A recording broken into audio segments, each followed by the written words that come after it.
Hello there, boys and girls. My name is Maliena Bitchcock, and welcome to Bitch Talk with Bitchcock, my very own talk show where I get to talk to some of the best performers all from all over. This week, I am so fucking excited because I got one of my very own people I stalk on Instagram to come on Bitch Talk. So please welcome to the wonderful interview stage, all the way from Florida, the one and only Anna Rexia. I thought that restraining order stuck, Maliena. Hi, everyone. You know, it did stop. That's why I was able to contact you and get all the tea. Yes. So, girl, you're out there in Florida. How are you surviving quarantine? Well, lucky for me, I have a little compound, so it's been fine. I work from home, so that didn't change.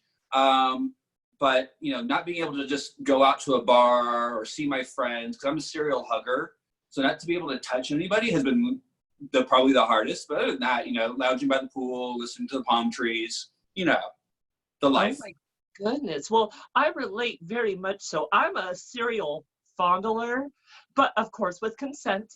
And with all the people being away from me, there's nothing to fondle. I don't know what to do. Except yourself. Oh, I mean, that's not fun. I do that all the time. Follow me on OnlyFans. Not just joking. Oh my God, girl. Well, we have so much tea to spill. I mean, I feel like, first and foremost, I have to thank you for coming on my show because I'm a humongous fan of you. Thank you so much. Thank you so much. It's amazing that, to me still, that there are people out there outside my own little bubble that actually do follow me. So I want to thank you for bringing me on. This is such an honor. Oh, thank you, baby. Well, I want to get into the interview so my fans themselves can kind of get to know you. Let's start from the very beginning. And when did you actually first start drag? So 2013 was kind of when Anna Rexia was born. She flopped and fumbled for a couple of years. And then around 2016 was when I really kind of took off and got really into the scene and became a little bit more of a PR professional, as they say, doing this. And then the past couple of years has been really kind of chugging me at it. Oh my goodness. And what was it about drag that actually made you want to do it? I didn't. Really? I actually ran a drag brunch. So I've always loved drag. I've always really admired drag. I've done theater. But I didn't really ever see myself like actually doing drag. But I had so many people around me. And once I got into doing drag, I figured, okay, well, I can do this. And I had so much love and support from everybody. On top of the fact that basically people told me if I stopped doing drag, they were going to hunt me down because I was doing it so well. So I figured, okay, well, if I'm doing something well, you know, then I should keep doing it. So I've just been kind of honing my craft and going full force ever since. Oh my goodness. I love that so much. And again, you serve some fierce looks, especially on Instagram. And I mean, so you, I swear, have some amazing things that you serve, and they have to be expensive, bitch. Oh my gosh. Yes, some of them are very expensive. Some of them aren't. Actually, the trick to serving good looks is all about putting the outfit together. So, I mean, there's some looks that I can point out where, like, I'm wearing an Amazon $20 top and like 14 pairs of, you know, Walmart jewelry. But it's the way you put it together. But not only that, it's what you do with it. It's how you exude and stand in front of the camera or perform. So sometimes it's not about the outfit. And unfortunately, I think a lot of queens, not a lot of queens, but there are some queens that rely on the outfit, you know, and they don't do anything with it. And there's some girls that come out in a trash bag and serve you the best show ever. So I try to kind of go in between there. I love that. It's, you know what, again, you can get a cheap outfit from Goodwill, something, juice it up to your own style. And again, it's just as couture as something you'd see getting made for you sometimes. So Anna, tell me a little bit, as first and foremost, we know your drag name is just a little controversial. Yeah, it is. Well, so the funny thing is so my best friend, who's also a drag queen, named me because I told her I wanted a name that incorporated my boy name. So my name does incorporate my boy name. So that's where Anna Rexia comes from. No, my boy name's not Anna, it's Rex. I know y'all were wondering. But yeah, it's Anna Rexia. Now, the original name, I'm going to give you the T. No one, but only one or two people know this. But my original name, which would have been even more controversial, was Anna Rexia von Fistenberg. And so we kind of decided that to keep it at least NC-17, we dropped the von Fistenberg because I didn't want to have to really explain that either. But yeah, anorexia is a little controversial, but, and I've gotten hate mail from it, and I've had to explain to them, look, it's drag, it's not supposed to be serious, I'm not making fun of an eating disorder, I'm sorry that you have one. But, you know, going by the anorexia has helped a little bit, but you know what, it's drag, bitch, come on.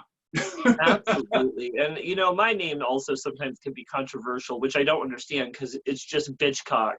But they're like, oh, it's a curse word. And it's like, guys, it's drag. Again, it's not meant to be taken serious. We're just having fun, trying to be silly. And you know what? You don't know what battles we're suffering underneath all the glamour, you know? So maybe taking that name or embracing that name is actually powerful for you. Absolutely, absolutely. I often say we have to take back some of the words that we use and bring them back to us. And if we don't give them power, then they you know, don't have any more power. So my name's Anorexia, bitches. Yes. Now, why don't you tell me a little bit about the character that is Anorexia? So she has definitely had a lot of different births.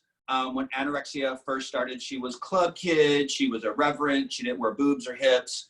Somewhere along the line, she decided, you know, she was going to be the ugly duckling that became the swan and became glamour girl and went all like dresses and hair and pageant. Now Anna is definitely a very powerful woman.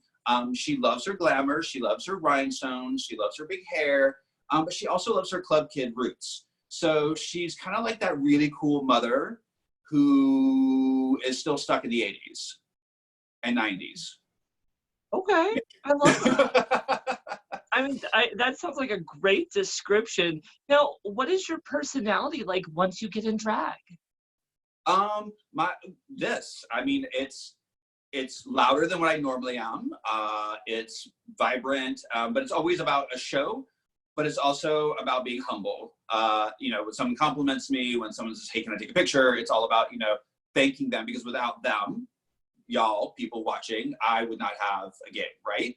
So I'm over the top and outrageous on stage, but off stage, it's very humble, unless I see a really hot boy at the end of the bar, and then my legs might be wrapped around his face. Oh my, I love a good queen that knows how to seduce a man.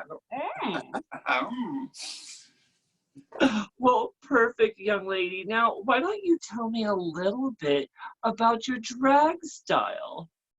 Oh, my drag style. So I kind of mentioned earlier, a little bit of glitz, a little bit of glam, a little bit of crazy. I like blurring the lines. I'm really about, my style actually comes from whatever I'm doing. So if I'm performing a certain song, I like that outfit or whatever I'm going to be doing to represent what I'm about to serve you. If I'm just showing up to look fabulous, I'm going to show up with the biggest, craziest, eye-catching piece that you have. And it is about being couture. It's about being different. I don't want to show up wearing something that you can see on any other girl. That being said, it's just really kind of, it's all over the place, really. I mean, if you look at my Instagram, I mean, I'm from being a giraffe all the way to being glamazon. I mean, it's like all over the place. And absolutely, the one thing that I have noticed from your Instagram and Facebook that is very consistent, which sadly we are not seeing today, is you're actually known for being a bald queen. I am. Yes, so I am known for being a bald queen. I am wearing hair today. So a little bit later, I have a couple other things, and I needed to have the hair, so it was easier. But I also, again, I kind of want to shock people. I actually have a couple of changes. So I actually might, you know, even in the middle of this interview, do a little change for you, because, you know, that's who I am. Ooh, I love a showgirl that knows how to bring the glitz and glam. Yes. So, honey, I think it's almost a little edgy and actually very fabulous and fashion forward to go bald. What made you almost pick that direction to kind of go as that bald queen? Again, when I first started, it was very club kid, and I am a bald man, and really kind of embraced that. And I really, again, wanted to be known for something different. And where I started was in Philadelphia, and it was there was a lot of drag there, a lot of glamour drag on the scene at the time, and I wanted just to be totally different and totally off the wall so that people would remember who I was. And so being the bald queen really kind of made that mark for me, and really kind of set a tone for me moving forward. So knowing that I could always put on hair is a good thing, but you can't necessarily start as a wigged girl and then go bald, if that makes any sense. So it actually allows me to do a lot more things being known as a bald girl, because then if I show up with something on my head, they're like, oh, okay, no problem. Do you ever glue anything to your head or like layer things on top of it? If I have any skin left on my head, I can't. I have basically glued everything but a Volkswagen Bug to my head. Super 77 is a friend of mine. I make a lot of feather mohawks. I've fully rhinestoned my head before. You name it, I have glued it to my head, and sometimes it has gotten stuck because I've glued it too hard. Oh my goodness, a girl, that's dangerous. The things you do for drag. And it's all for you, people. It's all for you. Oh goodness, yes. Well, one thing I mentioned earlier is I do stalk you on Instagram and Facebook, and I do love your looks. Now, tell me a little bit where you actually kind of get your inspiration from turning all these different looks. So I'm a designer by trade, and my brain does not stop ever. And I'm constantly cruising through Pinterest and Instagram and all this, and seeing other girls and seeing what other queens around the world are doing. And there are times I'll see something and go, oh my God, I love that. Let me do my version of it. Or I'll hear a song and go, oh my God, I love that song. Okay, well, I need to make an outfit for it. So I really get it from anywhere. I mean, somebody can say something, somebody can come up to me and go, oh my God, I think you should do whatever. And I'll go, let me think on it. And then I'll come up with a look. So really it's a lot of my looks come out of that type of process, kind of like me sitting around thinking about everything in my life and going, oh, let's try this. And so I have this like laundry list in my head, and eventually I go through it. Unfortunately, I keep adding to the list quicker than I can go through it. Well, hey, it just means you have a never-ending list of ideas, girl. Yes. I love that. Now, you have a specific look that I kind of fell in love with. And why don't you tell the audience members, because I did use this as part of your advertisement, a little bit about your dragon look. Yes. All right. So I'm a huge Game of Thrones fan, and I was going for my second year for a pageant, All American Goddess. And so my partner came up to me and was like, you need a theme. You do well with themes. Let's do a theme. I'm like, oh, but it's a pageant. It's a beauty pageant. Let's not do themes. So he said, no, you're doing a theme. So we picked Game of Thrones, and I was Khaleesi. And so the dragon look was my presentation outfit, and it was the scene where Khaleesi finally becomes the mother of dragons, and the dragons are born out of the fire. So it was that scene where I come out in this kind of nude illusion, and the dragon is on my back, and the dragon has just been born. And my pageant package kind of carried that through. My dancers actually became the dragons. It was this whole, it should have been on Broadway. I'm just telling you, it should have been on Broadway. Oh my gosh. And I think someone told me that that was helped being designed by a famous designer that tends to design for Sacha Velour, correct? Yes. So I stock a bunch of designers just because, again, I want to find places to, get inspiration myself. And one night I messaged him and was like, hey, yada, yada, yada, this is my idea. Would you be willing to do it? And like within 10 minutes, I got a message from him, and he was like, yes. And we started collaborating, and we've become actually really good friends. Very dear Diego Montoya, who does design for Sacha Velour and a couple of the other girls on Drag Race. amazing designer. He has a crew. And so I would go up to New York to get fitted and work on this dragon. And he did an amazing job. And then I had a person here in Florida who was on Skin Wars. He's an airbrush artist. His name is Kyle Vest, Prince of Fear. And he did all the airbrushing on it. Okay. So, I'm gonna have to like look back at that because I was a humongous fan of Skin Wars. So hot ginger. If you like gingers, he's your boy. oh well, I do. My husband's a ginger. It's my favorite flavor. Oh. Oh my goodness. Now, you mentioned you are also a designer by trade. How has that helped you along within your drag? It's helped and it's hindered. It's helped in a way because, again, I have the skill set and the ability to communicate to designers or design things myself. So that's helped. But it's hindered because I am a designer and I think about these lofty ideas and sometimes they don't execute properly, which we all have had happen. And then I'm like, oh, just like want to throw everything away and stop drag altogether. But then I have to go, okay, we're going to do this. We're going to go to the show. No one else is going to know. And then we'll take it back and we'll redo it. So it's a love-hate relationship being a designer as well. But it does give me, like you said, an endless bound of ideas and aesthetics to pull from. I love that. And, I think we all have those moments where we're struggling with our either looks or our makeup. I mean, even today, I was like wanting to throw this damn freaking crown across the room just because it wouldn't pin in, bitch. But honey, I am so happy that we get your talents to my show because I feel like you're a fucking talented queen. Now, speaking of talent, what are we to expect from an Anna Rexia performance? Ooh. So one, you can expect me to know my words, not to throw shade at anybody, but know your words. You'll see glamour. You'll see, I'm not a dancing queen per se. I mean, I do dance, but you're never going to see a backflip. You're never going to see a cartwheel. You're never going to see a death drop, because if I do a death drop, you might as well call 911. I'm an old bitch. I'll never get up off the ground.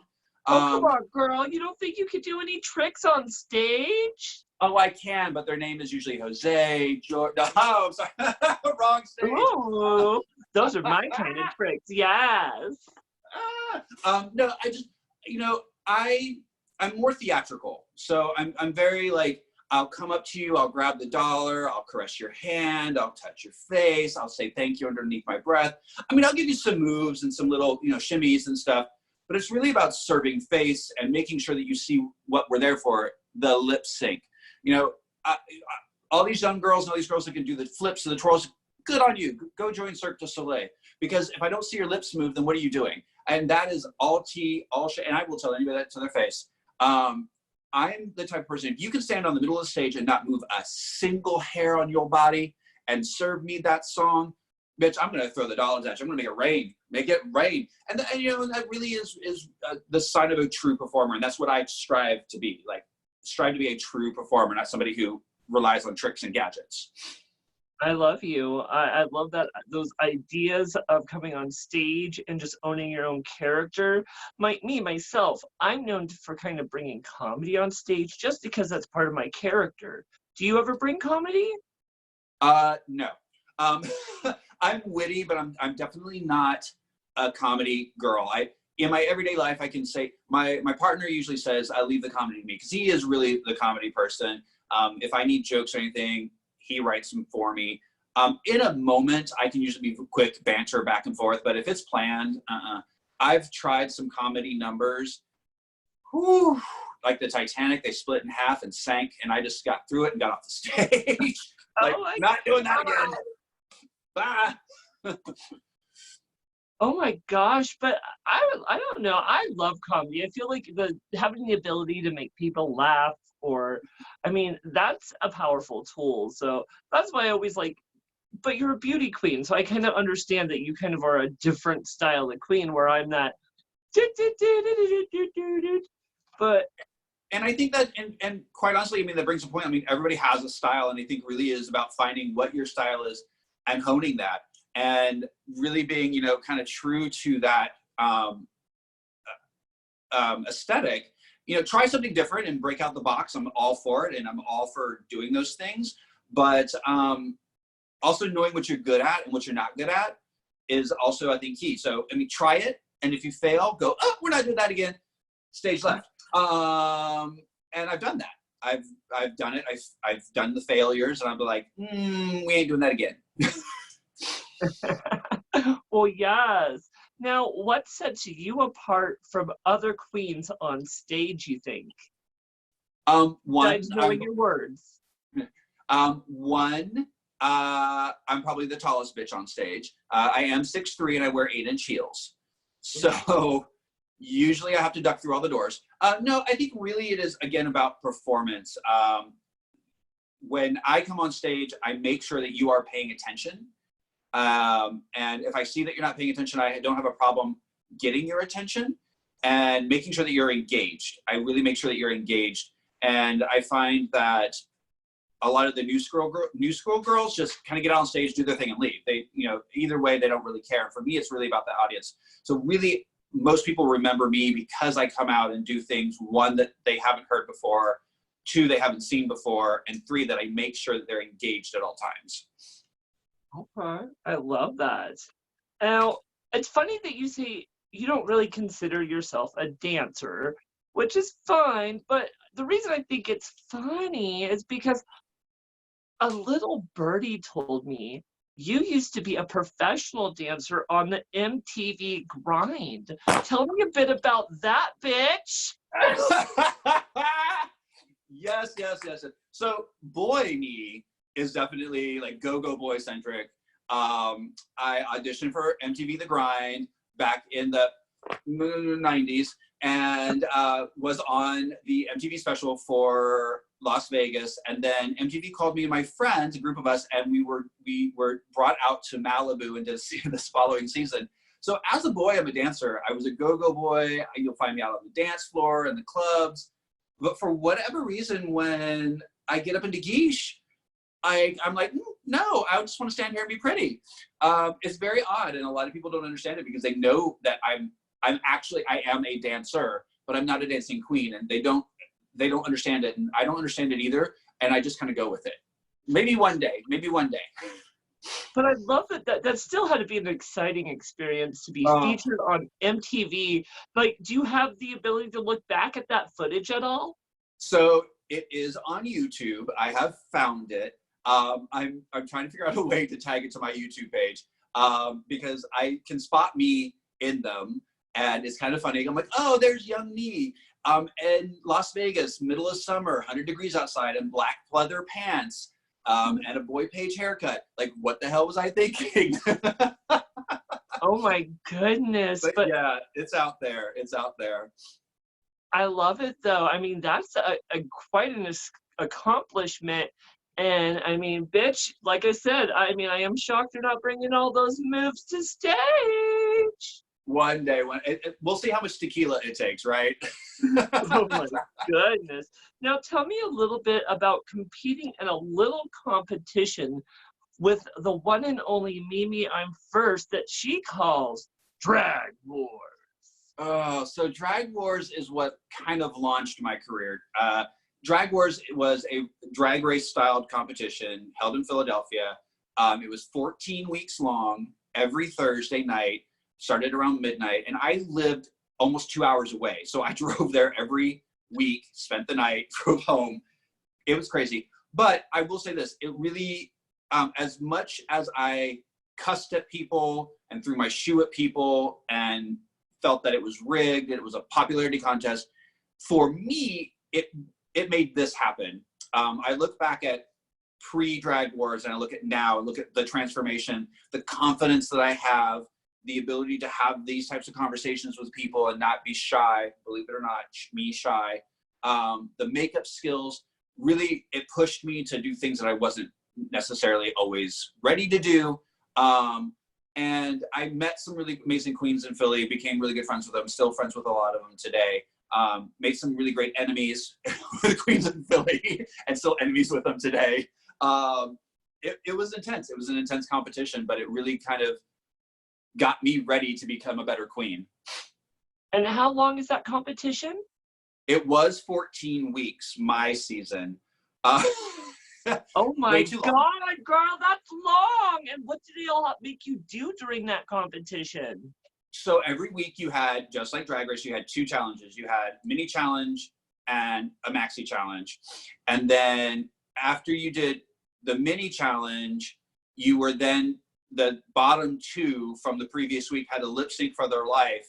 And then the winner got to do the maxi challenge. So you still had to prepare your challenges, even if you weren't going to do it. It was crazy. We did all sorts of things. We did a transformer challenge where we had to create a mix. We had to come out as a certain car. I had to come out as a bullet train and transform and out of a bullet train into a person.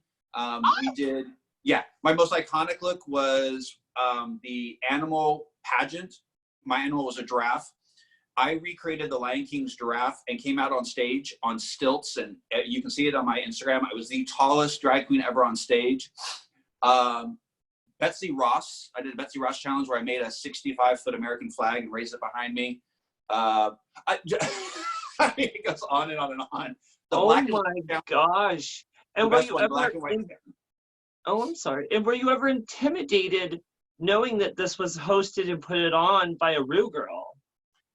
Not really, because it's Mimi M first. I mean, I love her to death. She's very controversial, but that didn't intimidate me. It was the people around me that intimidated me, because the girls that I was up against were seasoned drag queens. And I was coming into this not having done drag for about a year. I had put away drag completely before that. And I just stepped into it and go, okay, no makeup, no outfits. So literally every week I was making the outfits and doing the makeup and finding the hair and building the wardrobe to do the competition, where most of the girls were seamstresses and drag queens and, you know, all that. So that's what actually made me more nervous. Not the hosts and judge. I didn't care. I hear you. Now, when you're competing in a competition and like that, would you say you're a competitive queen? I would say that I'm an uber competitive queen. I'm an uber competitive person in general. You know, my mother always said, do your best. She didn't say what it had to be at. So I just do it at everything. And so I'm very competitive to a fault, which sometimes is a bad thing because I get so competitive and so in my head that I overthink it, which makes me mess up on stage. So I've definitely stopped. It doesn't stop me from being competitive, but I've definitely reeled back a little bit and try to be more natural, but still being cutthroat. Ooh, I love a beautiful queen that's not afraid to cut a bitch. Right? Yes. But I love that. And I love that you go into it to try to win it. And even what I hear, you are actually no stranger to the pageant world. Tell me a little bit about competing within the pageant world. So again, just like the rest of my life, I was born as an accident. I became drag queen by accident, and I became a pageant queen by accident. I had a friend who was running a prelim for All American Goddess, which is a national pageant organization, one of the top 4 pageants in the United States. And I was supposed to be hosting her show and her gig and everything. And I show up with all my stuff, I go here. And she's like, oh, by the way, you're competing. I said, no, I'm not. She's like, yes, you are. So fast tracked the story, ended up competing the prelim, ended up beating everybody, became the title holder, and went to nationals and put together this all-star team, went to nationals that year and placed in the top 10 in the nation. First time ever doing a pageant, first time ever being like that. And so I was like, oh, okay, maybe I can do this. And then so I did it again for a second year, again, won my prelim, went to nationals, made top 10 again. But then I stopped and was like, okay, pageants are great. They're not for everybody. I will tell you that right now. And they weren't for me, but they were for me. I'm very proud of what I did. I'm very, I look back and go, wow, I did that. I accomplished that. It, again, showed me and made me a more comfortable performer. But I probably won't be doing any major pageants anytime soon. just because I need to think about, again, who I am as a performer and how that all plays into it. Okay, I love that. Now, tell me a little bit. What kind of prep do you have to do preparing to try to win one of these pageants? Marry a sugar daddy. Girl, that's a tea. They ain't cheap. You know, for me, it's the same prep as anything else. You know, it's always about the team and who's behind you and who's supporting you. So it's really about coming up. For me, it was coming up with a theme, coming up with an idea, making sure I had the right team behind me to execute that idea, songs, looks, costumes, makeup, hair, all of that, and having everybody on that team be really be behind, you know, really invested in that idea. They have to be as excited as you are, all the way up to the end. And then day of pageant, it's really about being calm, or at least everybody around me calm, because I'm not going to be, and being supportive and just letting me vent and be crazy, and then getting me ready. And then just reminding me that, hey, the end of the day, when you leave, if you don't win, you're still an amazing queen. And I think that's the most important thing, is going into it, knowing that you're amazing, and leaving regardless of where you place, you still are amazing, because it's really, a pageant is somebody else's opinions, and we all know what opinions are like, right? They just happen to have opinions that matter at that moment. But after you leave that stage, it never matters ever again. You know, absolutely. Opinions are like penises. Everyone has one. You just don't go around shoving it in other people's faces without permission. Right. So one thing I'm kind of curious about is, you've actually won a few pageants, haven't you? Yes. Now, what, like, in the pageant world, what titles do you have? So I have 2 preliminary regional pageants for All-American Goddess: Eastern Shore All-American Goddess and Southern Jewel All-American Goddess. So that's kind of my national level. And then at a local level here in South Florida, I have 2 pageants. I am the co-reigning Miss Stonewall 2019 from last year. And I am the current reigning Miss Gay Florida 2020 Imperial Sun Court of all Florida, are my 2 current reigning titles. So I have a few little titles. I love that. And any advice you would love to give any queens wanting to get into the pageant world? My advice is, 1, know the pageants that you're getting into. Just don't willy-nilly pick a pageant. For me, it was really important that the pageant system represented my values. So if I were to win, I could stand up in front of anybody and be proud of that title. And 2, again, just prepare. Go in wanting to win, but knowing that if you don't, it's okay. But put 100% into everything that you do, and make sure that the people around you really support you.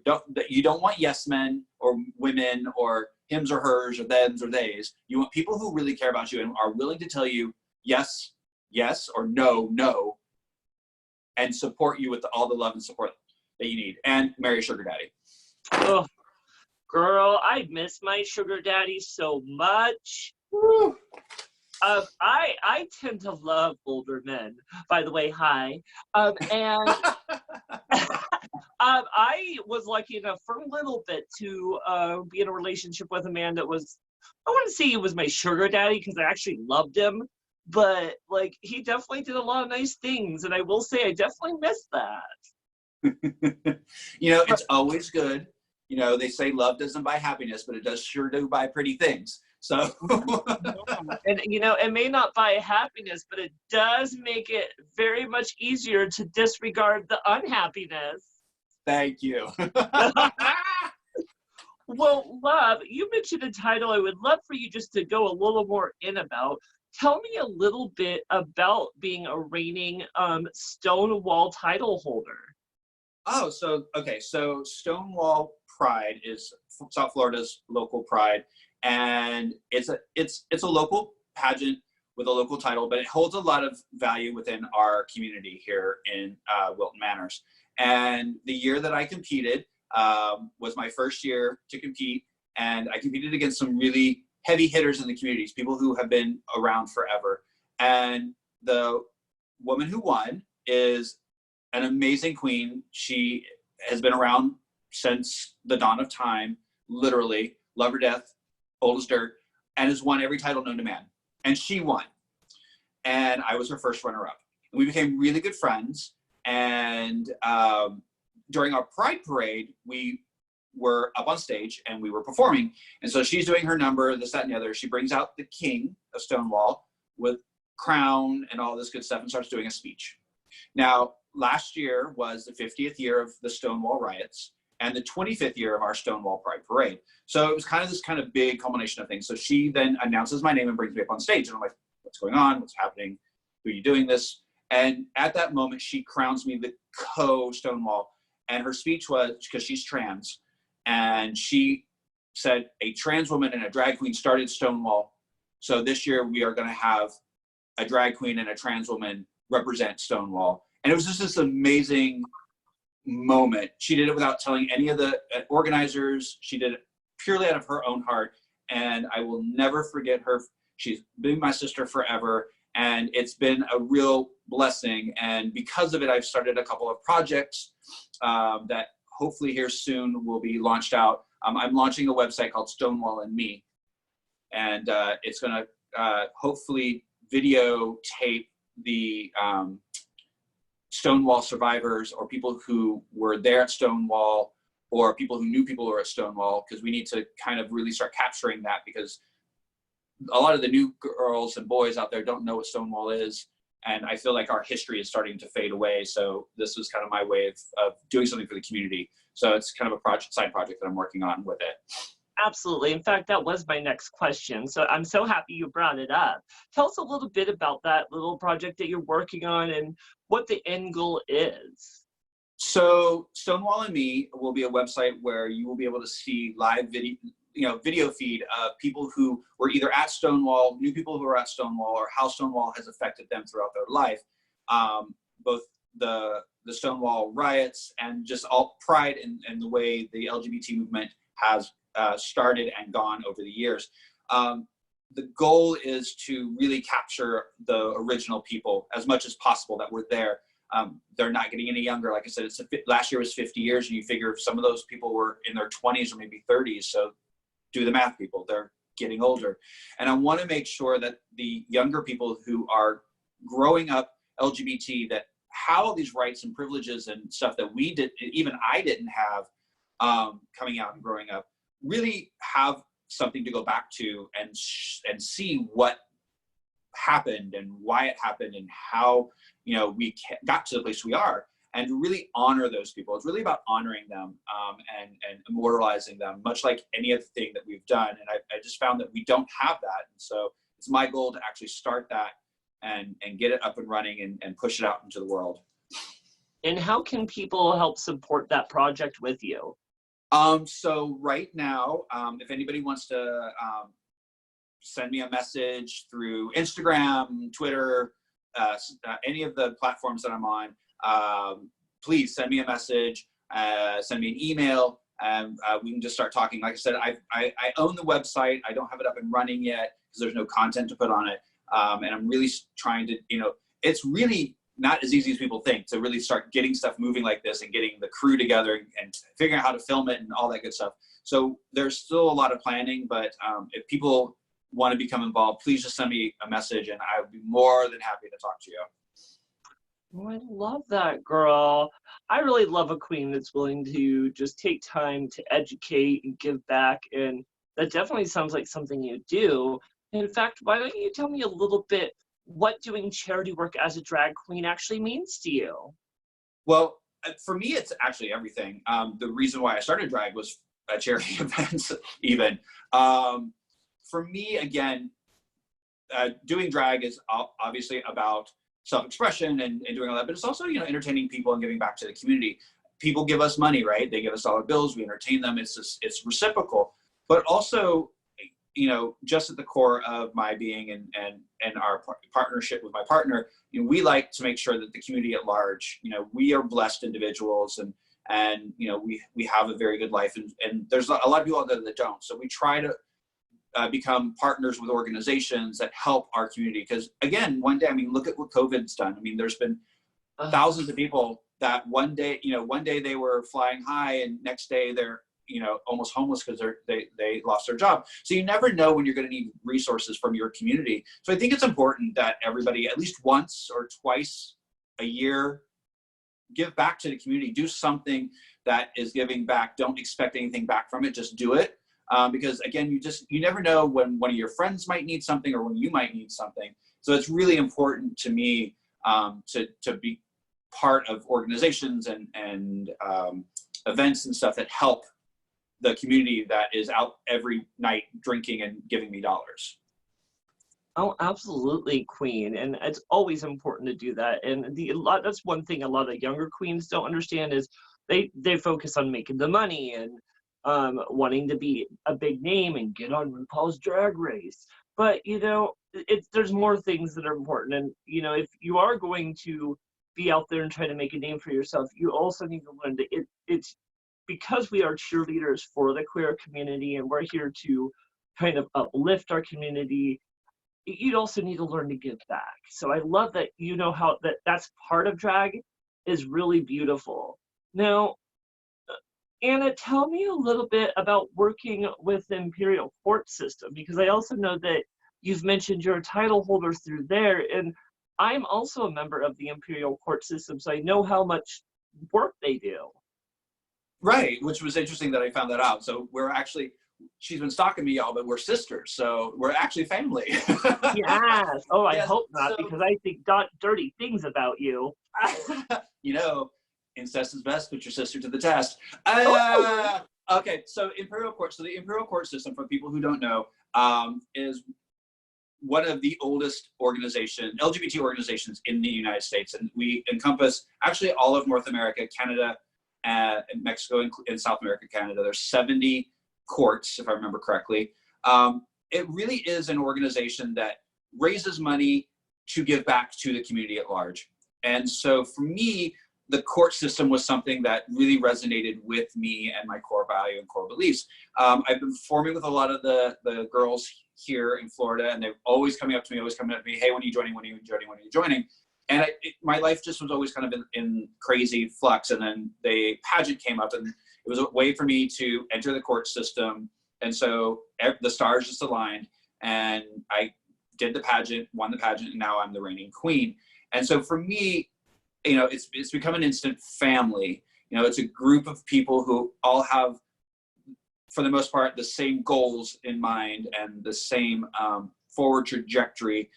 For instance, the Imperial Sun Court, we are still fundraising. We are, even though people are tight with their money right now, which is perfectly understandable, we're still doing online events and online auctions and stuff to raise money for the organizations that we pledged money to, because those organizations are still going to need money because their services are still going to be needed.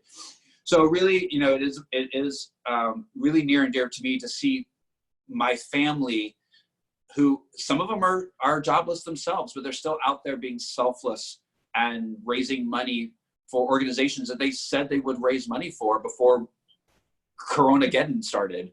So I'm really proud to become part of the court and become part of this national organization of brothers and sisters, and can't wait to, once the travel ban's lifted, to actually get out and meet some of my fellow court members. Absolutely. And I do also love the court system. They do a lot of important work. I was lucky enough to reign as Empress for a full year. I just stepped down in this last August. And I mean, it is nice because you kind of take those reins for a minute and you kind of be able to say, okay, I'm going to do this, I'm going to do this, and I'm going to do this to support my community. And I did things like going to the grand opening of our queer establishment that we had out here. Did things like supporting one of the biggest fundraisers for the HIV Alliance that we do, that is a show for 600 people. Those are the things that I feel like are important. It's not necessarily all the travel and the peacock show that a lot of these queens like to do and show off their pretty dress. I think it's staying at home and actually doing your community, doing work in your community, doing your community something totally different. See, all the above. Yes, you know, I'm a hardworking queen. Oh. So, my love, tell me a little bit about your title that you do have right now. So, so as I said, I am Miss Gay Florida 2020 Imperial Sun Court of all Florida. Yes, my entire reign is all of Florida for our court. So being the queen, it puts me as part of the court, puts me as part of the board as an honorary member. So I really get to have a voice with the people that have been established there, and really kind of bring my expertise of fundraising and some of the other organizations that I've been part of, some of the failures, some of the successes, because the Southern Florida court is a newer court, and they're growing exponentially, and they're really putting their foot forward. And so it's really exciting to be part of that, and everyone's really excited about it. So it's really kind of energizing to be part of that and really help them. And then my fellow court, my king and my MX, the three of us will be putting together next year's pageant. Hopefully it will be able to happen, because we had our pageant in February. So next February, hopefully we'll be able to have it, and this craziness will be all over by then, or we won't be living underground by then. And being able to, again, bring new people and new fresh ideas and new blood into the court system to kind of help push it forward into 2020 and 2021. Absolutely, my dear. And I think that's such a wonderful thing that you have that title or doing such wonderful things with it.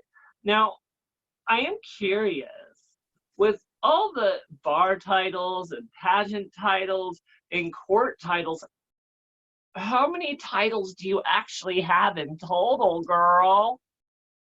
It's actually 4 actual titles. Hold on. Am I missing one? No. Yet. No. 4 actual titles, and then 3 standing cast member titles for bars. So kind of like 7-ish, I guess. But 4 with really pretty crowns. Hey, you can always love a pretty crown. Yes. Well, my dear, you've done so many great things within your drag career already. In fact, a little birdie told me you've been featured in several music videos with the one and only Serena Cha-Cha from RuPaul's Drag Race. Tell me a bit about that, bitch. Yes. So Serena Cha-Cha is my good friend. She lives here in Southern Florida. We became pals almost instantaneously.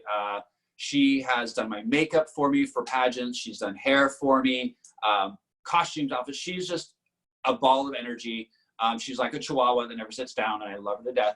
And I have been featured in a couple of her music videos that she's done recently for some songs that she's put out as singles. And it was really great fun, and we have a really great time with her. She's, again, one of those people that is 100% behind me in whatever I want to do, and is super supportive, and a bit of a mess, and I love her dearly. There's times I have to go, cha-cha, cha-cha, because she's everywhere. But no, I do love her, and doing the videos with her was so much fun. It was not work at all. She's like, do this, do this, do this. And then we just had a blast. It was just like, being at home. It was so much fun. Love her, Derek. Love her. Yes. And, I know the one and only Miss Serena Cha-Cha also styles lots of lovely wigs. Do you ever get her to make some fabulous hair for you? I do. So I actually really only get my hair now from 2 people, and Serena's definitely one of them. It helps when you have them on speed dial and you go, girl, I need this. And sometimes, she's, oh, I have that already. And you just go and grab it and wear it and take it back. So yeah, she has made some amazing pieces for me. Some pieces that I've taken on travel, some custom things that nobody else has. So yes, she's definitely one of my wig go-to people when I wear hair. Well, I will say this, if you're ever looking for a new wig stylist, I do have an amazing stylist out here on the West Coast, and she's pretty much, people go crazy for her wigs and will pay up to $400 something just for one wig. And if you ever need, and I tell people this almost every episode, look up Locks by Lilac, because that bitch knows how to do hair. I will. And if she's cute, maybe we can do it in trade. I'm sorry. Yeah, I'll pay her for it. That's right. You You didn't know, hear that. she's cute, and I'm sure she'd be down for it. But Little kai. I love a good kai. Aye. So, my dear, let me find my space. Tiny letters, big lashes. Now, you've done some fantastic things, but you do have something that you're working on right now. I hear you're working on a little TV show that will be ending up on YouTube that you're going to be calling Designing Queen. Tell me a little bit about that, bitch. Yes. So it's a little pet project that has been in the back of my mind that was brought to me again by my partner. As I said, I'm a designer by trade, and design was my 100% every day, all day, until COVID. And COVID decided, oh, you're not going to be a drag queen full time. So Rona and I had a talk, and we go, okay, we're going to do this. So we're putting together a TV show where it's going to be a design show where I will be in drag as a certain persona, giving design tips. I might be building stuff, but it's really going to be, my goal is to make it a true informative design show where you actually watch it. There's content. There might be some funny stuff with drag in there, but I want the drag is going to bring you in, but really my knowledge about design and those types of things is what's going to keep you there. That and my great ass, whatever. Yeah. You got to do what you got to do, right? But yeah, so YouTube channel. So I'm looking for subscribers to start just watching the crazy stuff that I put out there now. But hopefully within the next couple of months, I'm going to start working on some content and getting out some teasers to see what people say and get some feedback on it so that I can really make it a really good show. Well, I love that. And speaking of teasers, I think I have a great idea for your show. I think you should do a bathroom remodel, but when you film, make sure you just film when your husband's in the shower washing up. You'll really get some views then, honey. Let me tell you, yes, I will. As he's sitting in the background, be like, who is this bitch? Well, honey, I'm excited for this show because I love how creative some queens are getting, especially with quarantine and COVID-19 happening.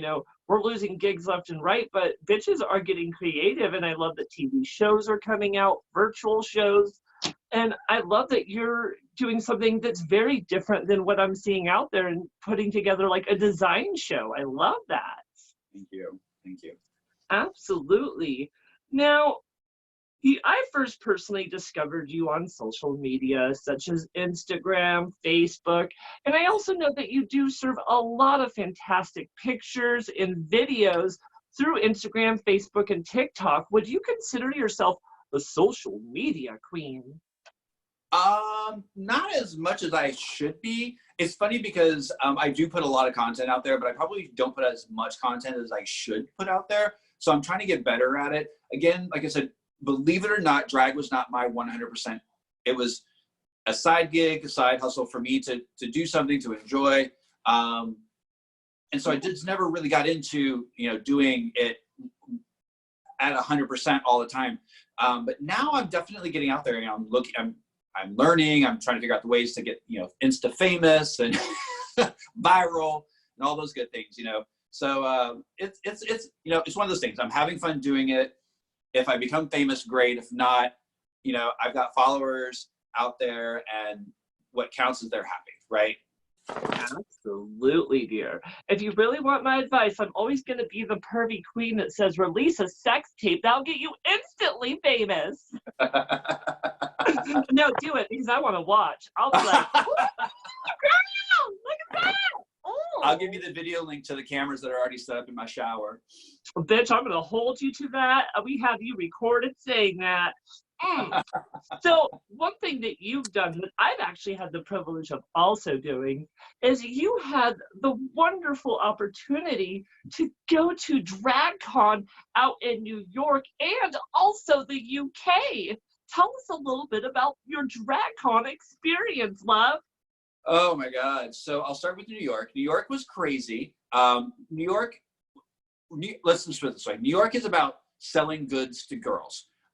You name it, you can buy it there. If you've never been to drag before, just go to DragCon and you can buy everything you need and leave as a drag queen. Probably even get painted there. All the big queens are there, and the fans are there. The fans are really there for the queens. So if you're walking around in Guiche and spent all this money on looking fabulous, you'll get a few looks, you'll get a few, pictures here and there. But girl, they are beelining straight to Trixie Mattel's. They're beelining straight to Sasha Velour, standing in line for 14 hours, waiting to pay $12 to get a picture. I know. I was one of them. It's one of those things. It was good. But when I went to the UK, my partner and I went to the UK, we went over and we went with Serena Cha-Cha and we helped her with her booth and we had a blast. Let me tell you, when I got so invigorated and felt so blessed, my partner and I were dressed up and went walking around. This is not a very big place, and there was way more people there than they were supposed to have. There's a big scandal about it, blah, blah, blah, blah. We stood in the middle of the convention center for an hour, at least an hour or more, picture after picture after picture after picture. I mean, I could have charged money. I mean, people did give us money. They're like, here's money, took a picture. And people were just so genuine.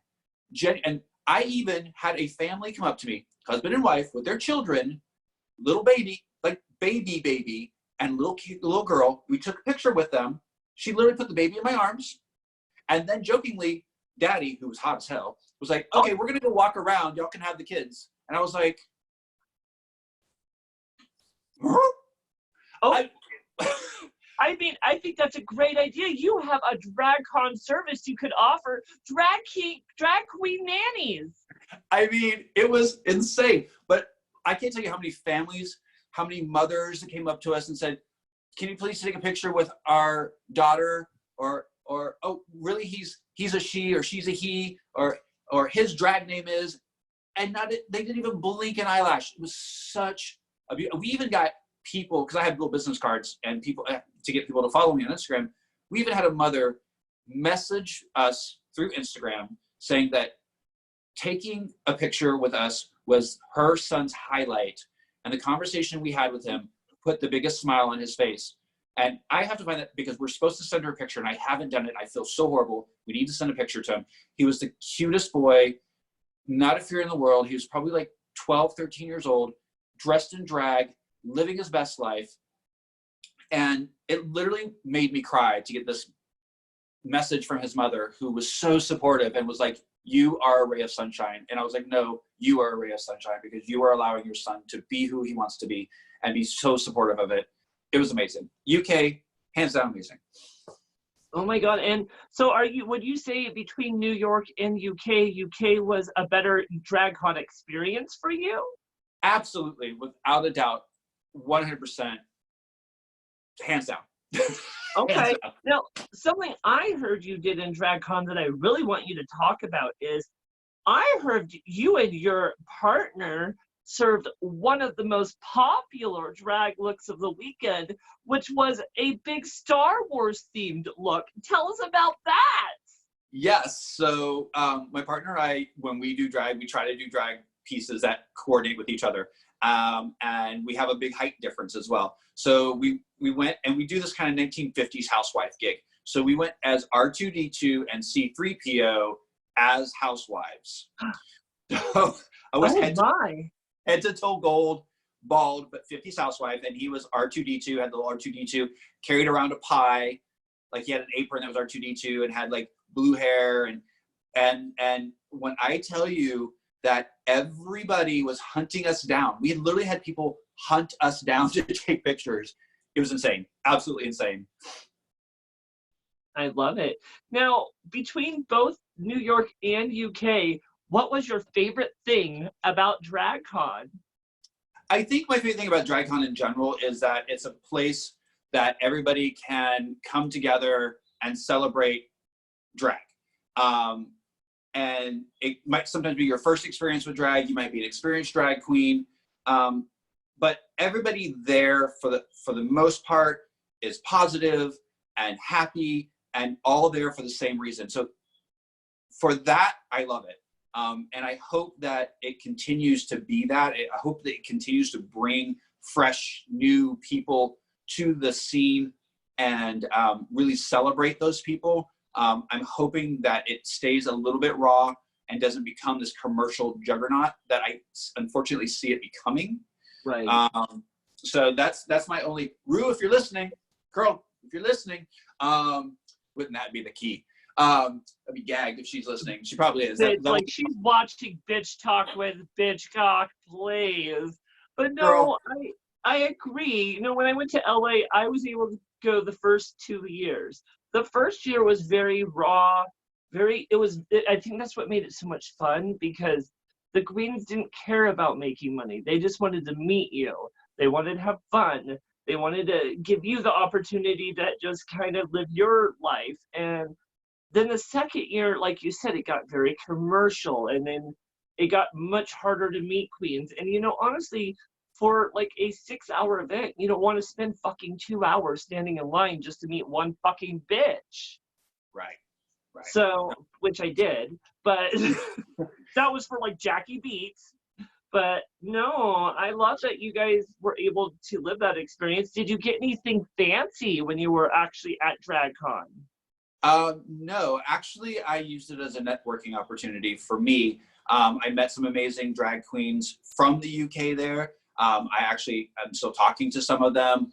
And really, for me, I used it as a business opportunity to go out and, you know, it was my first time in London and really wanted that experience. But I also wanted to meet the girls and become friends with them, because you never know when you might be back and you want to get booked and those types of things. So really, it was about meeting them. And I think for me, taking back friendships and people that I literally legitimately talk to some of these queens daily, like physically talk to them, was probably better than buying anything there. Plus, I had too many suitcases already, so bringing anything back would have been impossible. Oh my God, I did that. I think this first year, I bought a whole bunch of things, and when I got there, I was already at that 50-pound mark. So when I was leaving, they're like, "You're at 55 pounds. You need to empty stuff out of your bag." I'm like, and so I'm in the airport pulling drag out of my suitcase left and right. Gotta love that. Right. Well, something you've mentioned to me several times is that you do have a fantastic, lovely partner, and that he also is a drag queen. Tell us a little bit about that dynamic between the two of you. So yes, so Miss Button Spector is my drag husband. It's interesting because he's done drag before, but he never was on a regular basis. He would do it for parties or Halloween gigs or whatever. When we moved to Florida, he came up with the idea to do a viewing party for RuPaul's Drag Race, and he was going to get into drag. And I told him, I'm like, well, you realize that's every week. Mm-hmm. I need you to think about this every week. He's like, yeah, we're going to do this. So it's been really fun. You know, I've been teaching him how to do drag. He does bearded drag, so completely different look than I am. He's the one who tries to come up with, I let him come up with crazy ideas, and I tell him, you know, we have 3 days to do that, right? And then I come up with the ways to do it, or tell him he's out of his mind. We'll do it again some other time. But it's interesting. He's my biggest supporter. He never questions, or very rarely questions, when I do something or when I buy something or when I'm trying to make something. He just lets it be. And vice versa. You know, I'm his biggest supporter. I've been buying him things and styling him and making sure that he doesn't embarrass me too much. Or I just make fun of him to make it up. But it's been great. You know, look, we've had our fights. He'll come out of the bathroom because he's trying to teach himself how to do makeup, and I'll go, "That's not what I told you to do." Take a wipe to his face and redo it, and get a little frustrated because it's always the last minute, you know, because he's a working girl himself. But it's fine. Luckily, again, it's not a full-time gig for him. I think if it was a full-time gig for both of us, it'd be a different story. We already have enough glitter all over the house. Well, you know, one thing you mentioned earlier was you're definitely a high fashion pageant queen, and he's more of a comedy camp queen. How does that dynamic work under one household? Actually, it's perfect because it allows for some witty banter, both in and out of drag. He'll say something funny, I'll laugh. I'll try to say something funny, and he'll look at me and he'll say, leave the jokes to me.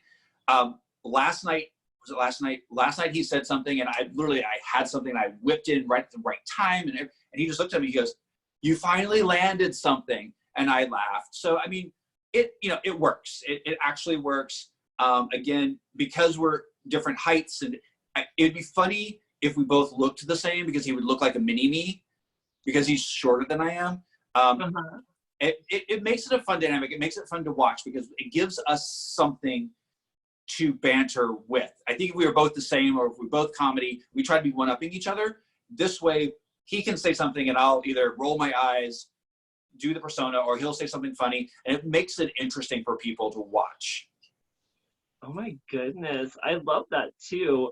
And like, does it ever get competitive between the two of you doing drag together in the same scene? Not really, because his drag is very selective. Like, he's not out there doing shows like I am. He jokes that he's going to do it one day, and I keep saying, sure, Jan. So there's not really competitive there. There are times that when we're out, if I'm getting more attention, he gets a little salty about it. And I try to call him out on it. I'm like, I can't help that I'm pretty and 6 foot tall. But I do, like, when we're out and people are taking pictures, I do make sure that, I grab him and keep him involved, and he does the same. And so we really do try to support each other. But there are times I'm like, look, bitch, they're here for me. So, we have fun with it. But at the end of the day, I love him dearly. And I would never, ever, ever, ever, ever, ever, ever throw him under the bus unless it was time to collect on the will. So, okay. Well, no, it's fine. It's fine. We actually have a good time. Love it. Love it. Love it. Love it. How is the dynamic when, like, one of you are at the bar and you're in full character and the boys come and flirt with you? It's actually fine because we're both big flirts in general. But when I'm in character and they're flirting with me, it's on. It's on. It's on and on. And usually at the bar, we have a big group of friends. So he's usually with our friends, and he's like, I'm doing my thing and he's doing his thing. And we're both secure enough in our relationship that we both know who's going home with us at the end of the day. If it's not half the bar, it's him and I. So we don't have to worry about that. And I don't have to be up his ass 24/7. And he doesn't have to be up mine. And so if I see something going on and I want to be cute and whatnot, I'll go up and, interrupt and go, hi. And he'll do the same thing. But other than that, again, it's so fine. People who get jealous is just, I love that. I think that's fantastic. Now, one thing I've noticed, you've actually mentioned to me, was you are part of a legendary house called the House of Lords. Why don't you tell me a little bit about that, love? So the House of Lords it started as the Ballroom House here in Southern Florida. They are one of the iconic, legendary houses here. They've been around for 25 years. Something with me in 25 years. I just keep dating myself. That being said, when I moved to South Florida, I just kind of came onto the scene, did my own thing, hit it with a vengeance, and was performing with some of the queens from the House of Lords, but didn't really put two and two together. I knew who the mother was, TP Lords. I knew who they were. And I became really good friends with Jasmine Price Lords. She became really good friends of mine, and she called me up one day and she goes, hey, I have this opportunity. We're going to a ball. If anybody doesn't know what a ball is, just go watch Pose. It'll explain everything. And I said, I've never walked a ball and I really want to do it. She goes, well, come to a house meeting. So I come to the house meeting, and Roger Lords, who's our house father, basically introduced me. Here is Anna Rexia Lords. And I just went, okay, I'm part of the Lords. And I joke because I keep telling them the honorary white boy, because most of them are Latin American and they're all speaking Spanish around me. And then I look at them, I'm like, can somebody translate for the white boy here, please? But again, it's another pretty tight knit community. It is family. If I ever need to vent, I know I can call any of them. We have a chat room it goes literally 24/7.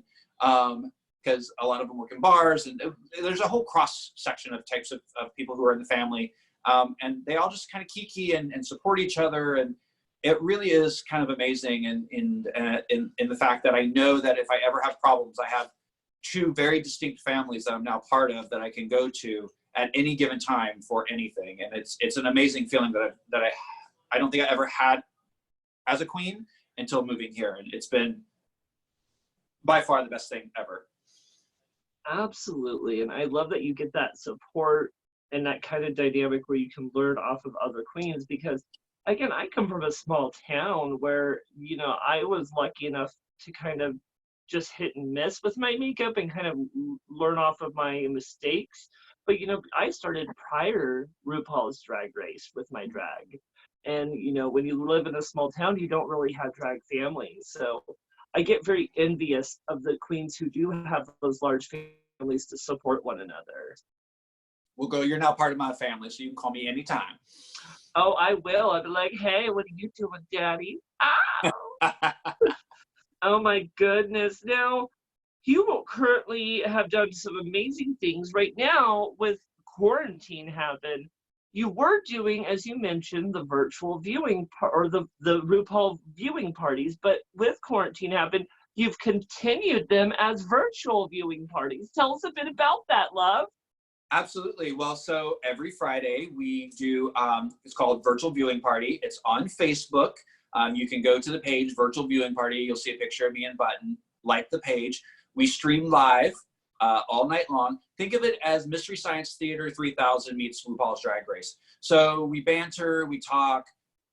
If you're really there to watch the show, you're not going to really see it. I mean, it's there, but we've been shut down by Viacom a couple of times. So, you know, we're still working that out. We're still working out the bugs, but we're just trying to have fun with it. You know, every week we try something different. We're streaming it in different places. But we really just wanted, again, we had so many people. We had this amazing bar that we hosted it at. The first couple of shows that we did specifically for them. We raised money for their bartenders, and all the money that we would raise, we would go to them. And now we just kept it going. And it's got to a point where I just call it virtual viewing parties. I want to branch out. I want to do different shows and do different things. But right now, you know, RuPaul's Drag Race is, you know, our Super Bowl, and people are still tuning in. And it's just, it's a time to have people, you know, have something else to do. So. Oh my God, absolutely. And with that said, you mentioned it's like the gay person's Super Bowl, which I completely agree. Did you fucking see today that they released the cast for All Stars? Yes, I did. Oh, I have a lot to say about it. Well, I'll let you see a little if you want, but I have to say, I mean, some of these girls I'm kind of excited about, and this is like the first time in years I'm actually excited about a cast. So I don't want to say too much because, you know, I will be ranting and raving on our live streaming show later. I will say this. I think it's an interesting cast because I know some of the girls and I know what they can bring and I know how they act. I'm just going to wait to see some of the dynamics because I think there's going to be some girls in there that are going to get bulldozed over. And I think there's going to be some girls there that, because they're there to prove some things, that might work too hard and be called out for it. Well, I mean, I at least think one girl, I will not say which one so I don't get sued, is definitely probably there for the villain edit. I know there's two on there that I think are going to be the villain edit. And I'm not going to say, and the sad thing is I know both of these people. So, but I won't hold back saying who it is. I'm going to leave it for my rant later. Well, let me ask you this before we move on, because we're actually close to the end of the interview. Who would you be rooting for from the cast that has been revealed so far? There's two girls on there. Angina, because I think she is an underrated queen, both professionally and personally. Again, love her. And I'd like to see Mayhem Miller. And I know that's a shock to some people, but the fact that she showed up in an Amazon party outfit for the opening of RuPaul's Drag Race Yes. All Stars. which I would have a conversation with her. But the fact that she did that, the fact that she's been in the top every time that she's been on, just shows that she is a true performer. And then on top of that, you've never heard about her after that. Mayhem Miller, when have you seen her on anything else other than these things? So she really goes away. She does her thing. She's humble. Those are my two to be top. They're not going to be, I'm going to face it, but those are my two. I definitely am rooting for Angina because I've always been a fan of hers. And, you know, she's not necessarily like my aesthetic. She's definitely the opposite. And she's very much a new queen. But I'm kind of rooting for Blair St. Clair. You know, she's definitely surprised me. I actually had to like do some reading up on her because when she came back out and did all these videos, I was like, did Blair St. Clair transition? Because she's looking like a woman. Beautiful. Right. I mean, she was pretty before, but gosh, she's stunning. Stunning. She looks grown up now. God, I'm just hoping that she can perform because she's a little bit of a snoozer from what I remember. Well, we'll see. I mean, hopefully she has a better idea and a better handle going on the show than going into it blind like the first time. Absolutely. Absolutely. So, my love, tell me a little bit, what does doing drag actually mean to you? Oh, so I do drag because it's a way for me to express things in my head, if that makes any sense. Drag really is, for me, is a way to just let loose and not have a care in the world. You know, as a boy, as a professional, as somebody who's owned a business, you always have to be looking over your shoulder and be careful. And I even hid drag from my professional world for a very long time, even though I'm a designer and they would expect it. But I hid it because I wanted people to take me seriously. It was a way for me to be that opposite, right? And it was a way for me to stand out in a crowd of gay men. And you know, and I hate to say it that way, but it really is a way for me to be this persona, be able to stand out and say, hey guys, look at me, this is what I can do. And people look at you and not think that you're trying to be this, you know, oh, high and mighty person, because they expect a drag queen to be big and bold and beautiful, right? So it allows me to do those things and say those things that probably as a boy I shouldn't or couldn't. If that makes any sense. I hear that. I suffer from confidence as a boy, where I don't necessarily think I'm the most handsome person in the world. But as Maliena, you can't convince me that I'm not beautiful, because even if I'm not a standard queen's eye of beauty, to me, I feel like I'm gorgeous. And it's so funny, especially when I used to be a whore and flirt with the boys at the bars. It's so funny how many fucking clown chasers are out there where they're like, the bigger you have your makeup, the more they want to sleep with you.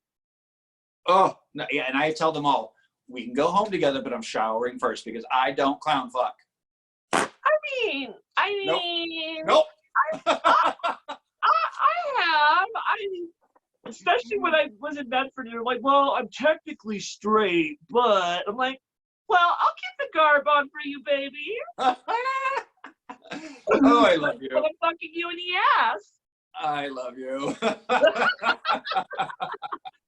So tell me a little bit what the proudest thing you've done in your drag so far.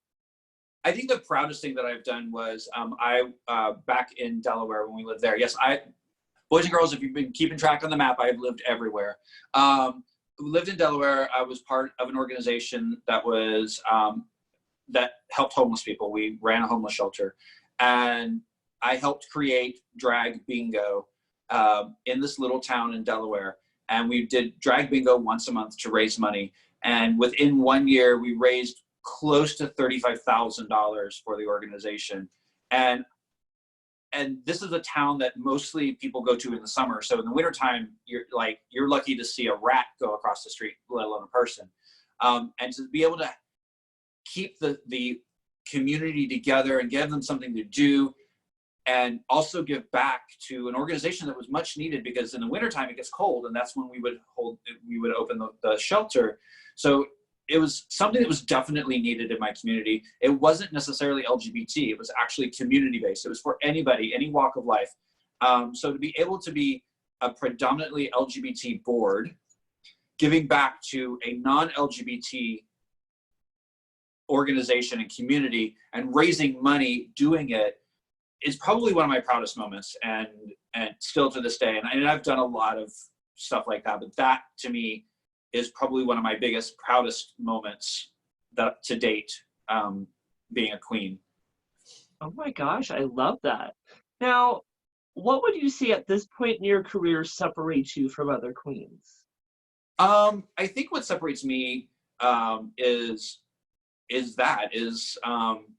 I'm not afraid to take a challenge. I'm usually the first person to say yes to most anything, regardless if I'm going to get something out of it or not. Because I look at it this way: you never know who's going to see a video, or who's going to be at an event, or who you're going to talk to. And I just find that a lot of times girls are very much me at times. And look, there's nothing wrong with that, because if that's your business, you kind of have to be. But I think sometimes some humility in there needs to be woven in. And I think sometimes we all can fall from this getting wrapped up in ourselves. And I think for me in my career now, I'm at a point where I can be choosy. And what I choose to do is definitely something that will benefit everybody involved, and make sure that everybody involved is benefiting from whatever it is that we're doing. I think that's really what separates me from, I won't say all the girls, because I do know some other girls that are like that, but I'll say a majority of the queens that are coming out now need to kind of learn that. Well, one thing I've noticed that I really think separates you from a lot of queens, and what one reason made me so like you, was you also seem like a very humble and nice queen, like very personable, and you're not you're not as scary as some of these queens are out there. I definitely say resting bitch face is something that I paint on. I do try to be humble. I hate compliments. When somebody comes up to me at a bar and says, "Oh my God, you're so beautiful," and in the back of my head, I'm like, "Did you see that wonky eyelash? Thank God there's no light here." Like, but I'm like, "Thank you so much." People are like, "Let me buy you a drink," and I'll be like, "No, don't buy me a drink. Don't waste your money. I get the drinks for free for the bar, but thank you very much." It's not that I'm trying to turn it down. It's just, I don't want you to waste your money. I'll take a picture with you. I do try to be nice. It's a job. I go in, I'm nice to the girls in the back. If I don't have anything nice to say to the girl in the back, I just don't say anything to her at all. I just go, "Hi," keep it cute, keep it friendly, grab a check and leave. Like, there's no need to get into all of it. And then I'll talk my trash at home with all my girls. Yes, I love it. Now, what's something you ultimately want people to know about Anna Rexia that they don't yet? Oh, that I'm a nice girl. No, I think that I am a real person. That I'm just not this beautiful, gorgeous, statuesque, bald-headed queen that you see in all of the social media. That I'm actually a real person, and that don't be afraid to come to me, ask me a question, give me advice. Well, maybe not so much give me advice, because I'll probably laugh at you. No, give me advice. It depends on how you come to me. I mean, just, treat me like a real person. I'll treat you back like a real person, but that I am a real person. And I think that's true for all of us, right? Once the makeup and everything goes, we're a person underneath this. So, but I try to be that real person at all times. And I think that's the biggest thing that I want people to know about me, is I'm a real person. Don't be afraid of me just because I'm towering over you and then I've got these huge heels and huge lashes and huge claws. That I won't shred you to death on the first date. I promise. Maybe. Oh my goodness, I love it so much. Now, what is next for Anna Rexia? I think next is really kind of building my brand. Now that I'm really kind of settling into who I am as a character, building my brand, building the merch. As you can see, I've been fanning myself with my Anorexia fan. This was something that I had made. But just building the YouTube channel, building the shows. I have in my head a theatrical show to do that I want to start building. So really for me, it's about building experiences for people and not just being that, you know, one-time person up on a stage, which I'm never going to stop doing that because that's where we came from. But I really want to start building things that are immersive experiences that I control and really get you to come into the performances. I love that. You know, one thing I've always wanted to do that I haven't told a lot of people, but I guess I'm about to tell like thousands of people, is I wanted, for Halloween, I've always wanted to do a drag queen haunted house. Ooh. Yes, like think about it. Walking into like a boudoir room where like a drag queen is facing a mirror, crying about wanting to be beautiful, and as she turns her around, she's peeling faces off of her and peeling off a face and putting on another one. I mean, Or you can just film the backstage of any amateur drag night. oh God, that's scary right there, girl. Scary. You know, I would say you're a fucking polished bitch. What's stopping you from going on RuPaul's Drag Race?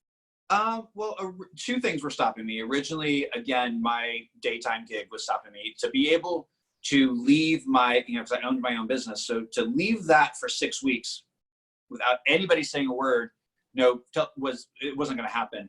And two, I was frightened to death of Snatch Game, like petrified, like stopped me in my tracks. Scariest thing. Clowns don't scare me. Snatch Game does. And again, being a perfectionist and being very competitive, not knowing what characters to do, because all the characters that I could think of were trademark characters. So I've had a little bit of time now. Rona and I have had some cocktails and we've talked. And so we're coming up with characters for me to start looking at and kind of honing, and I think I'm finally going to apply. That's assuming we have more drag races. Yes, and I love that you brought up Snatch Game terrifies you, because I have that as a question. What would you do for Snatch Game? So that I don't, oh Lord. Okay, so I've wanted to do things that nobody else did or has done. And now the requirements are you can't do another queen, you can't do something trademarked. So I was a little pissed at Celebrity because I wanted to do Lucille Ball. I thought that would be iconic. No one had ever done it. And then Nick Tortella goes ahead and does it. Hopefully everybody will forget and I'll just do it.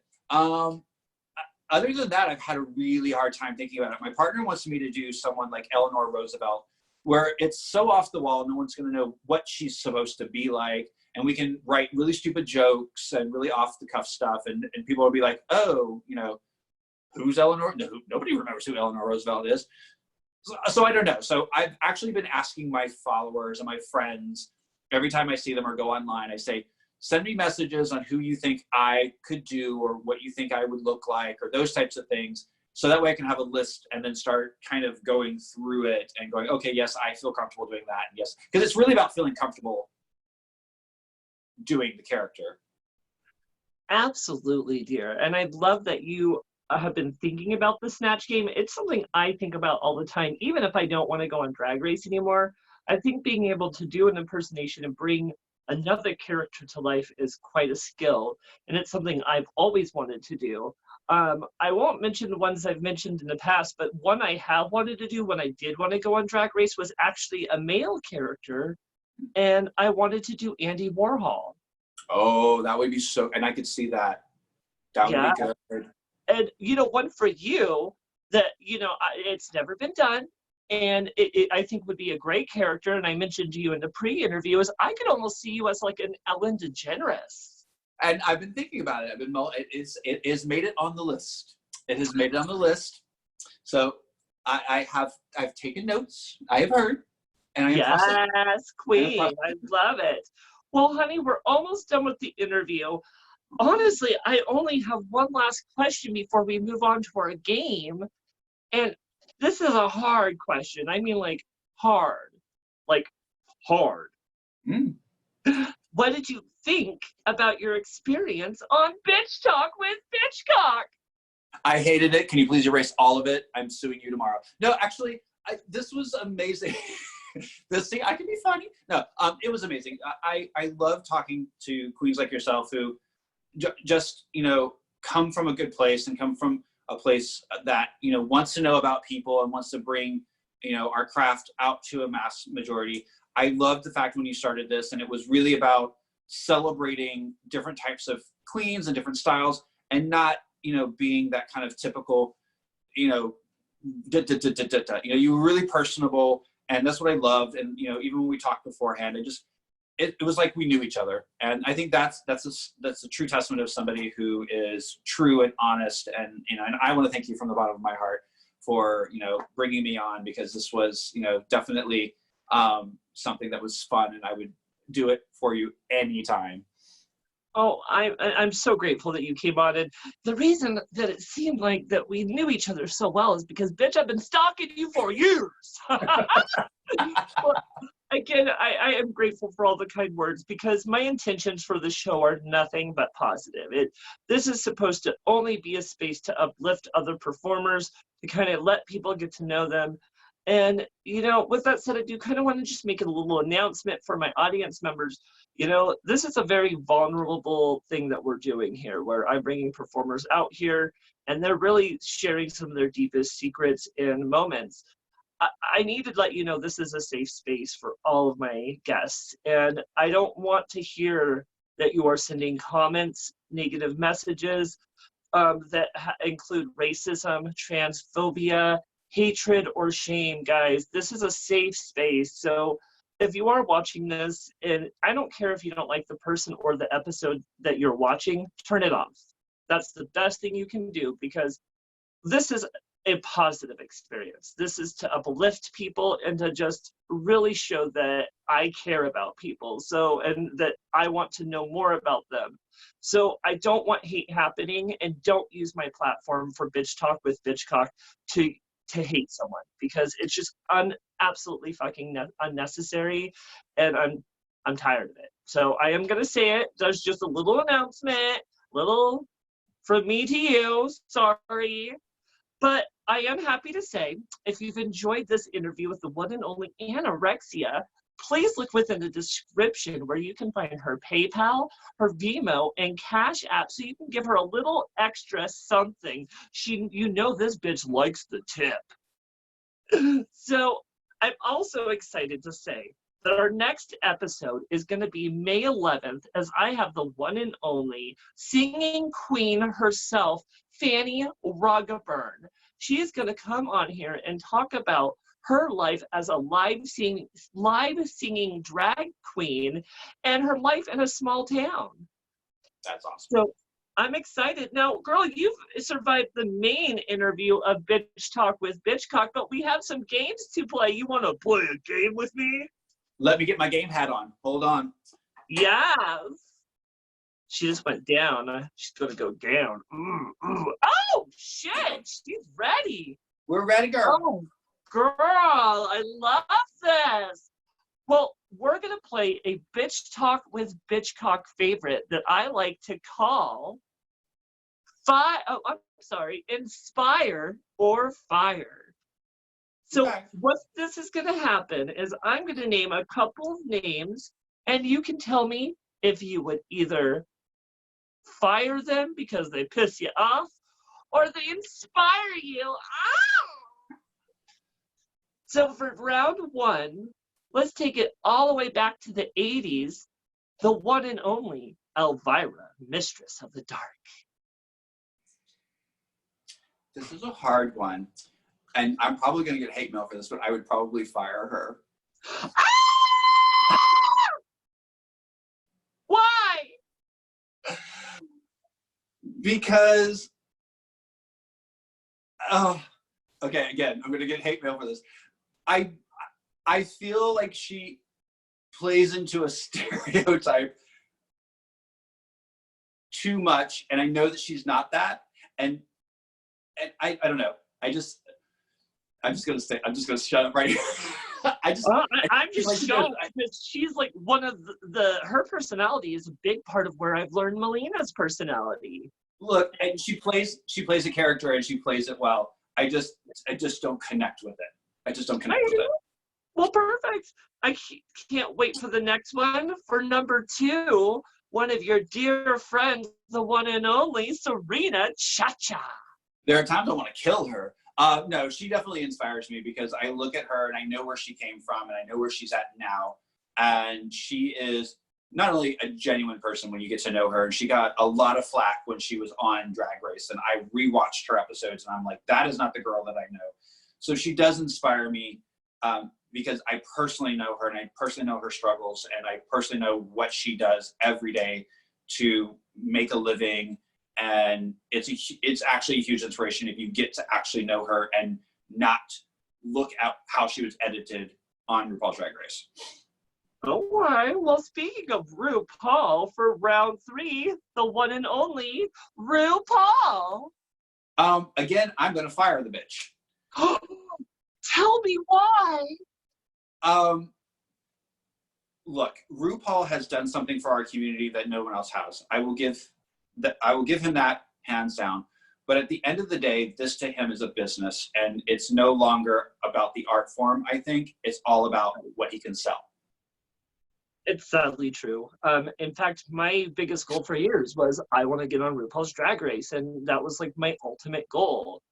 And then I guess, especially of late, I see what Drag Race has turned into and how RuPaul treats his girls, and he literally treats them like they're just money to him. And that's not the relationship I want to have, you know. I'm not willing to sell my soul for fame, like some girls.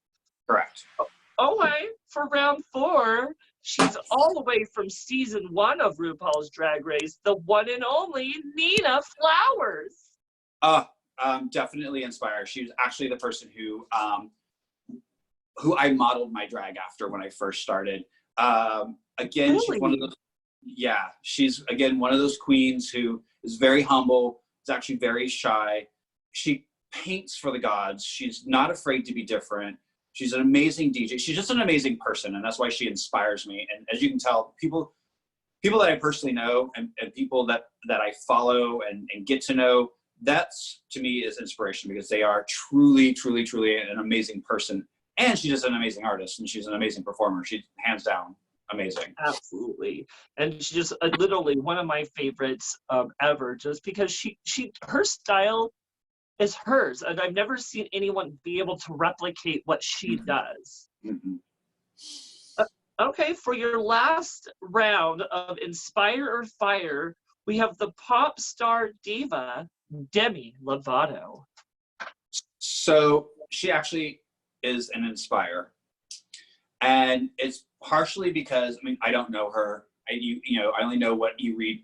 But to me, she is one of those girls. She's very talented. She fell in hard times. She picked herself back up. She got herself straightened out, as we say. So to me, that's an inspiration because it shows that, she was on top, but she never could break.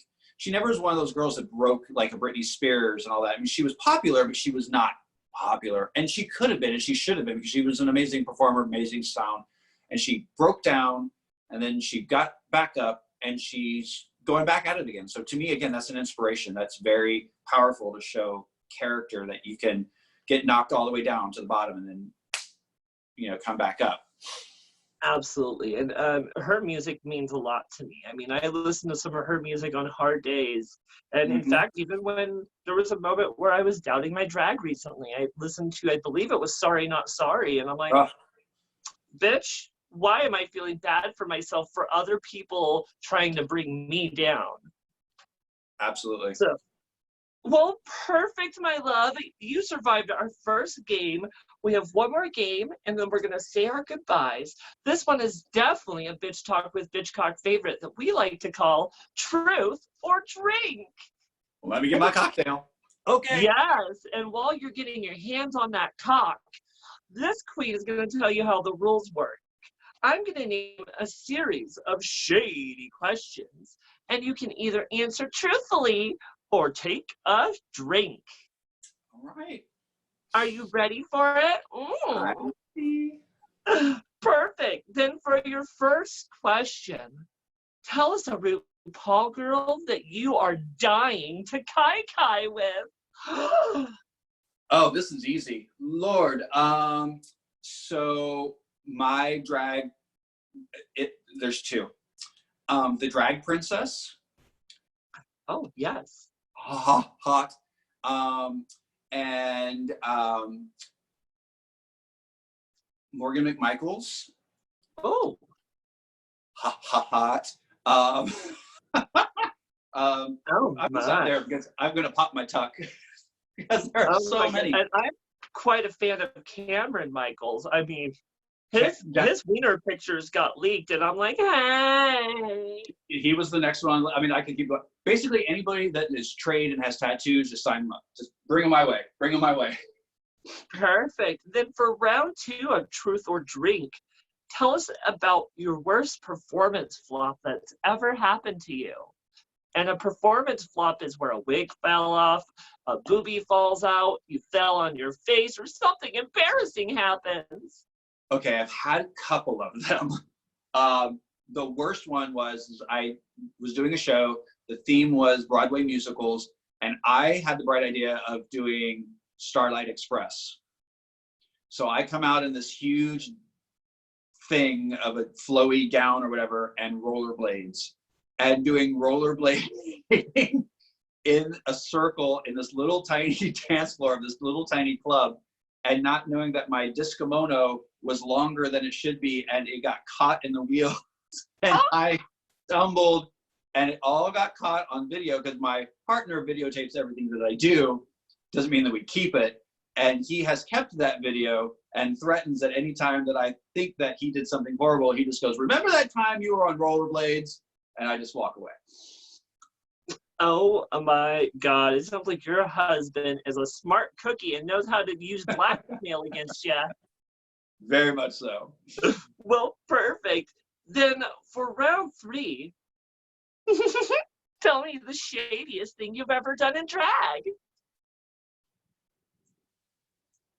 I haven't. Oh my God. The shadiest thing, because I'm the nice queen, remember? The shadiest thing Okay. ever.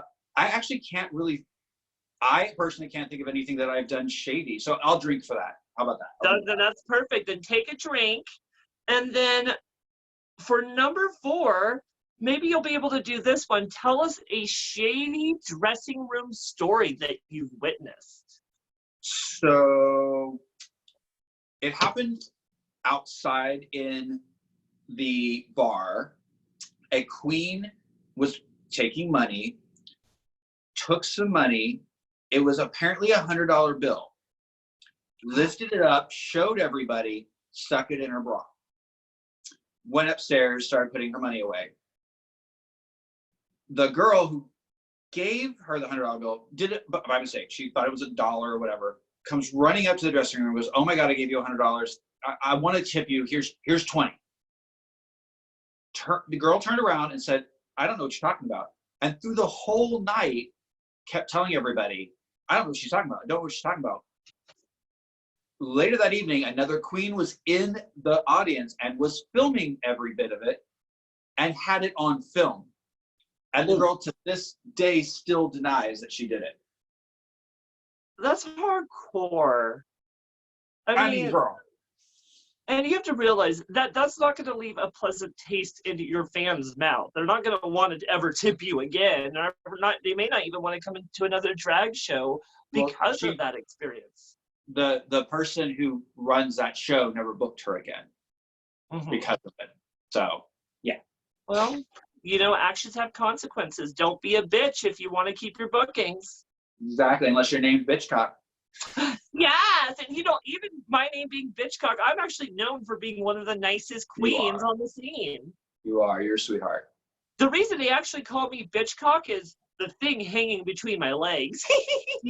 Which is actually right now in your butt cheeks, right? Well, yeah, pretty much. I have a tail going on.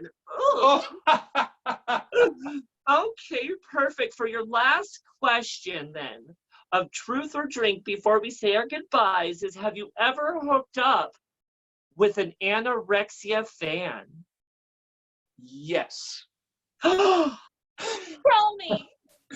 Well, again, not knowing who pays attention to me, because I don't pay attention to who pays attention to me.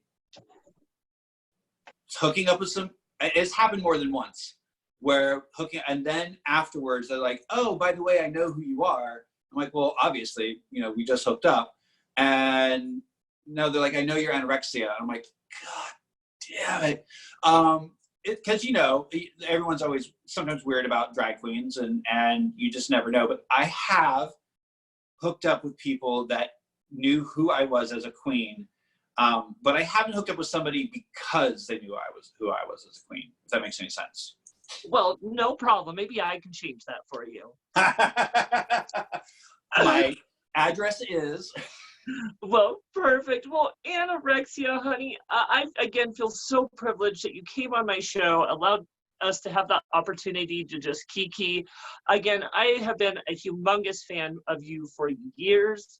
So to be able to sit down and as an equal and just kind of kick the shit, it's been a privilege. It's been my honor. I mean, I, as you know, have been a strong supporter of yours and have told people about your show and even came to your defense because I was pissed off what somebody had said. And I really admire you for, doing this. And again, this is a selfless act. I mean, yes, you're getting known for it and everything great, but you're really highlighting everybody else. And that, is by far, hands down, the biggest, compliment to your character. And I'm glad to now have gotten to know you better. And I look forward to, getting to know you better from here on out. Thank you, baby, and I appreciate that. And you know what? I'm going to actually talk to some bitches and see if we can maybe one of these times that your partner may come on a business trip out to this direction. Let's see if we can get you booked some shows, even if it is in Portland and Eugene. I mean, bitch, I would love the opportunity to work with you. I am down. Well, as soon as the planes start flying, I'll hop right on. Well, perfect. Now, honey, before we let you go, do you have any merchandise or anything people can buy to support you? So not at the moment. So I do have merchandise in the works. I've been working with some artists and we've gotten the logos. You saw the fan that I was working with.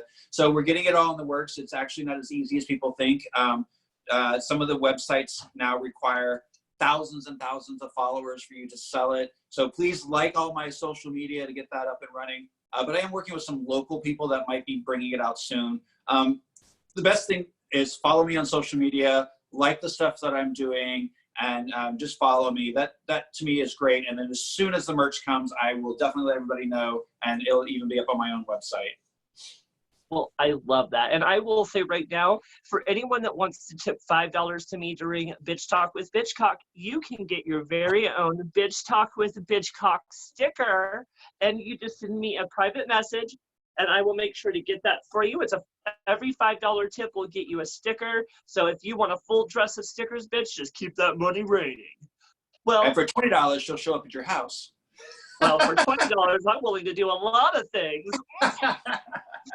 Well, I'm so excited. Again, our next episode is episode 24 on May 11th.